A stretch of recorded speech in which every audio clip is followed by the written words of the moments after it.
पेश है हिंदी जबान में अपडेट। भारत का गणतंत्र दिवस कश्मीरियों के लिए ब्लैक डे है।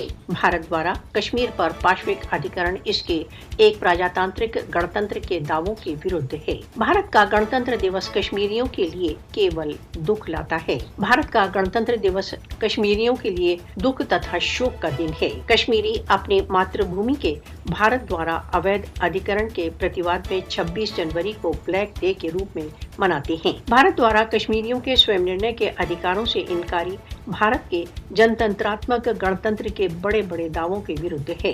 कश्मीरी 26 जनवरी को ब्लैक डे के रूप में भारत के सबसे विशाल प्रजातंत्र के बड़े बड़े दावों के रहस्य उद्घाटन के लिए मनाते हैं। कश्मीरियों द्वारा 26 जनवरी को ब्लैक डे के रूप में मनाना विश्व के लिए इस बात की यह यथार्थता को याद दिलाता है कि भारत ने उनके अधिकार छीने हुए हैं। भारत को अपना गणतंत्र दिवस मनाने का कोई अधिकार नहीं है, क्योंकि उसने कश्मीरियों के प्रजातांत्रिक अधिकार छीने हुए हैं। मोदी शासन कश्मीरी जनता के सभी मूलभूत अधिकारों को कुचल रहा है। आर्टिकल 370 के बहिष्कार ने एक बार फिर सिद्ध कर दिया है कि भारत को अपने देश को प्रजातांत्रिक राज्य कहने का कोई अधिकार नहीं है। 5 अगस्त 2019 की अवैध कार्रवाई ने एक बार फिर प्रजातांत्रिक मूल्यों की भारत द्वारा उपेक्षा का रहस्य उद्घाटन कर दिया है। भारत के संसार के सबसे विशाल प्रजातंत्र के दावों का भारत द्वारा अवैध रूप से अधिकृत जम्मू कश्मीर में रहस्य उद्घाटन हो गया है। भारत किस प्रकार एक प्रजातांत्रिक गणतंत्र का दावा कर सकता है